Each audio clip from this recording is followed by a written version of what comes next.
Hey, this is Josh from The Verge, and we're taking a look at Windows 8, the consumer preview on a tablet versus the current market leader, the iPad 2 with iOS 5 on a tablet. So first off, let's just look at basics.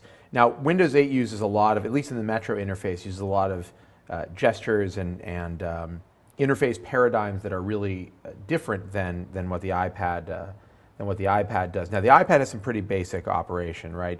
It's got, you can swipe through home screens. You obviously hit the home button, you can go to search or swipe over to get to search when you're at your home screen. If the iPad is turned off, you can hit the home screen to wake it up and unlock it like that. Pretty straightforward. If you jump into an app, for instance, let's say YouTube, looks something like that. Pretty straightforward. You can double tap on the home button, go over here to the music controls, brightness control, rotation lock control, so on. Very straightforward. You've probably seen it before. And then there's also in this version of in iOS 5, you've got a couple of gestures.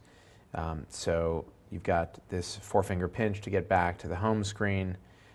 If you're in an app, you can use four-finger swipes to go to previous apps or back to the app previous to the previous app. Pretty straightforward. And that's about it for gestures on the iPad. Of course, you've got Notification Center. That's about it for gestures besides in-app stuff like pinch to zoom and the others. On the other hand, Windows 8 is very gesture heavy for lots of different things. So obviously this is your main home screen. You see all your tiles here and apps. You can pinch on this screen to get an overview of your apps. You can also swipe up and get your app menu here. So this is different this is contextual for each app. So for instance, if we're in Calendar, you get a different app menu there. You can swipe down from the top to close an app. There's the charm menu, which you get from swiping on the right side there. Get these various controls, settings, devices, start, share, search, etc. Just want to show off a little bit of multitasking. You can swipe in apps that you've been using from the left like this, and you can actually place them in the sidebar as we've shown before, like so. And it's pretty handy once you get the hang of it. Go to The Verge. So while we're loading this, that should be loading in the background. And yep, there it is, loaded up, or at least partially loaded up. And it's pretty handy, pretty amazing actually. It's also amazing that nobody has thought of this yet, but the implementation's a little tricky, but you get the hang of it. I don't think I've quite gotten the hang of it, but I'm getting there.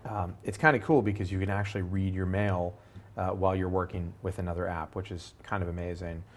So as you can see, it's a very gesture-heavy UI, and you're constantly sort of moving from these different sides of the tablet to get around. Obviously you've got the standard stuff where you can just tap to get into something. The iPad obviously handles multitasking differently. You've got the multitasking bar down here, these gestures here, and of course pinch to get back. Not that intuitive, to be honest with you. I mean, 4 fingers is a lot of fingers to use, and frankly it's just it's cumbersome to do it. This is a weird gesture. Maybe you get used to it after a while. I never have. I prefer to multitask the old-fashioned way, but fairly straightforward compared to Windows 8. So if you want to add an account in Mail, you open it up and pull up the app menu, go to Accounts, and then there's a Add Account here. You can, obviously there's a couple of options right off the bat, Hotmail, Google, and Exchange. You put in your data, and away you go. It automatically syncs messages. So you can go through messages here. There's no threaded messaging, actually, which is interesting. It's a pretty bare-bones application. You can look at your folders. It's really pretty stripped down as far as mail apps go, but it gets the job done. So you can select multiple messages by swiping on them, like so. Which is fairly intuitive, and then you can delete like that. Now on the iPad, starting a new mail account is fairly similar. Just put in a name here, get option to sync there. Now, what's interesting is that on the Windows tablet, it doesn't really tell you if it's syncing your contacts or not, and I don't know if it is. Oh, it is. Well, this might be from my other account. Hard to say. Nope, it's not. These are just strangers. Complete strangers. Don't know these people. Frankly, I'm a little concerned. Now, let's take a look at the browser. It's Internet Explorer, of course, on the Windows 8 tablet, and it's really quite good, quite fast. And there are a couple of drawbacks, however.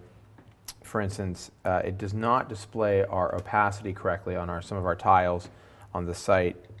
So that was a little disappointing to find out, but no one's perfect. I mean, up until recently, you couldn't see TypeKit fonts on Android, so we shouldn't feel too bad. But I think you can see here both of these devices are just doing a pretty good. They've got a pretty good representation of the site here. Scrolling is really fast and smooth on the Windows 8 tablet.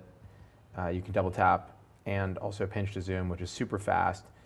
Definitely impressed with the speed of the browser. You also get, it's a little weird. You get your tab menu up here and your URL field down here. It's very stripped down in comparison to something. Well, I mean, even compared to the iPad, it feels a little more stripped down. They're clearly going for minimalism here. In fact, there's some weird stuff that I found where it's tough to save. If you want to save an image, it's not that easy to just grab the image. So there's no real option here to grab this, which I found a little troubling. I was trying to save a desktop image on, of course, on the iPad. It's a little bit easier. So there's some basic functionality that doesn't seem to be here yet, unless I'm just doing something totally wrong. There just does not seem to be a way to select things. So it made it very hard for me to decorate my Windows 8 tablet. But all in all, not a deal breaker or anything. Let's take a look at search. So on the iPad, you can swipe here and start searching for something that wants to search the web. And Wikipedia here, you want to grab from the charm bar, you can start searching. Let's do for hello. And it doesn't really make it clear. I believe you can search. Yep, there you go. So it's a little bit less intuitive, but you get a lot more options. You can also go and search the Microsoft Store here, and there are no results for hello. Of course, very disappointing. So less options, really. It's kind of annoying. In fact, I've come up against this, that less options for searching on the iPad. I actually prefer the implementation on Windows 8. So this is the calendar. It's pretty straightforward. Actually, pretty good usable interface for looking at your schedule. Got a few different views. You can see here that Thomas Houston was moving today, except instead he was actually working on Windows 8 stuff. But actually really fast, extremely snappy. You want to pinch to zoom, but you can't pinch to zoom. And that is the calendar. By comparison, you've got the calendar here on the iPad, which is frankly a little less intuitive, and but has a lot more leather in it. So I think that's kind of got something going for it. You can go to the day and create an event here, and you can move them around. On Windows 8, so a little more complicated if you want to quickly change the time of something. You gotta pull one of these guys. So not quite as intuitive. So all in all, very different interfaces. I actually find a lot of stuff in Windows 8 to be more intuitive than what they're doing on the iPad. But the iPad is, of course, much more straightforward, very simplistic, and isn't meant to do double duty as a computer. Now, you kind of forget, but you end up at this screen every once in a while, and this is stuff, I don't even know how this stuff appeared. This is just hanging out in the background. And in all honesty, this is the thing that I want to avoid on a tablet. So I just wish that you could stay in this world instead of having to go back to the desktop environment. I think tablet to tablet, if you just talk about Metro and the iPad, Microsoft is giving Apple some pretty stiff competition.